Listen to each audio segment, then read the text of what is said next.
Uh, is it good morning? Welcome to the Professor Dor Show. Here is nearly 11:30 a.m. Going for class. Sometimes I have very early morning classes. Sometimes I have afternoon, evening. So I'm going to class, and as usual, I want to do this video about for my YouTube. Thanks for listening to me. Habari. Mzuri. So that's how we greet in the morning. Habari, mzuri. Or you can say jambo. Then someone says jambo. So today I want to send a message. Okay. Is it message? I just want to humbly advise our Kenyan government. The biggest problem in Kenya is not what? It's not the issue of debt. You know, they always say the debt in Kenya is how many $1 trillion and all that other nonsense. The biggest problem in Kenya, the first one is food. Food is expensive, availability of water, then what else? No jobs for the youth. Then number 3, education is expensive. Now all this, then crime rate is high. So here I'm holding my phone because I'm in an area which is near my school and there's security, something like that. So now, as I walk down, I want to talk about the Kenyan government. You see, the Kenyan government doesn't know how the biggest 2 resources in Kenya is human resource and land. So we have a lot of land, we have a lot of young people below 35. There are over 90%, okay, 70% of the Kenyan population is below 35.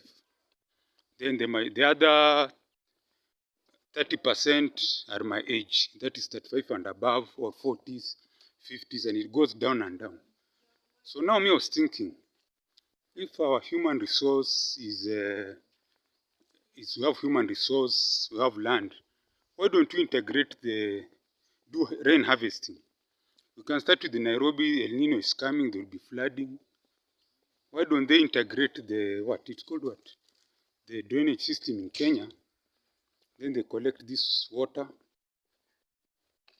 Once they have collected it, then it can be used for home consumption. It can be used for you see the neighboring areas to Nairobi is called Eastern. Most of it is very dry. Then they cannot rely on rain. But they have a lot of land. It's a sparsely populated area. You know, there's a difference between sparsely. Sparsely means very few homes here and there. Densely, like Nairobi city, is overpopulated, dirty, and all that. So these areas can be, the water that is collected in Nairobi, let me wait for this vehicle to pass. The water that is collected in Nairobi can be used to take it to the neighboring counties. And then once it's taken there, it can be used for farming. Then they farm it. Once they have farmed it, they use it it can be used for food production, agriculture and all that they usually talk about. Now, this agriculture in these eastern areas, you know, Kenya's staple food is maize. People believe that the staple food in Kenya is maize, that we only have to eat maize to be satisfied. So those areas can farm other foods like cassava, they can farm millet, because the soil in Eastern Province, which is next to Nairobi, the capital city of Kenya, is very good for such crops.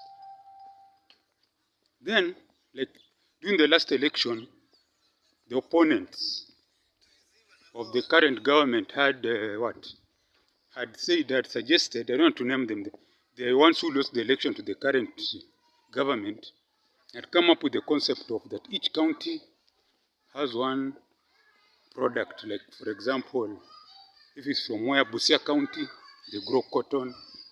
Garissa, they can grow mira.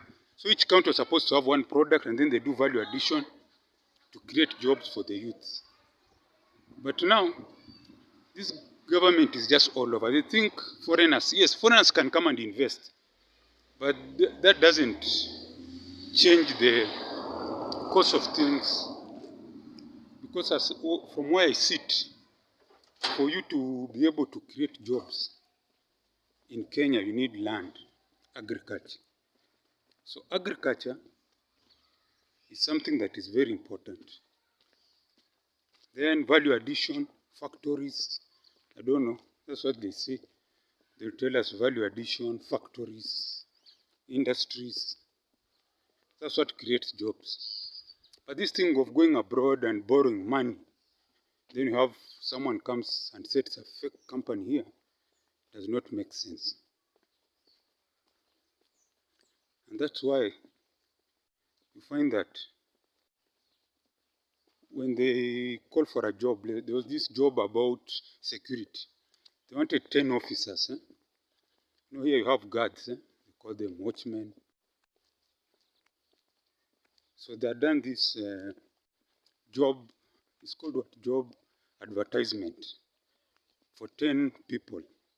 Over 3,000 people showed up. So I thought to myself, you see, if you don't create jobs, industrial jobs for value addition, where will you get these young men and women working? You understand? See, like now, that's one way. Another way now it's sports. They invest in sports, the government.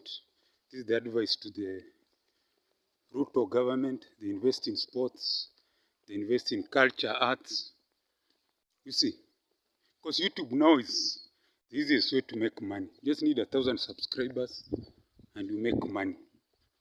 You understand? Like this guy Marwa, good friend of mine, he has over 500,000 subscribers. Now this guy went to university, learned to become an agricultural scientist. Now he works with his camera showing things. So that's what I'm saying. This is the advice of the Kenyan government. Invest in agriculture, rain harvesting, create industries, value addition, and then also housing projects, the ones the president is proposing. Those ones can help to reduce unemployment. Because when you have a problem, you create opportunities. You ensure that the young people, there are jobs for them, housing, agriculture. Agriculture can employ many people, they are insisting. And then you also invest in arts. Yes. So now, that's my advice to the Kenyan government. Hope they are listening. Agriculture is the silver bullet to our problems. Any other nonsense won't help. It will just be circles. And you have millions of unemployed youths. So I'm here, about to enter my school. This is the Professor Dor Show. If you liked what I said, just send something on the mobile phone there. And as I always say, Gwaheri ya kuonana, Gwaheri.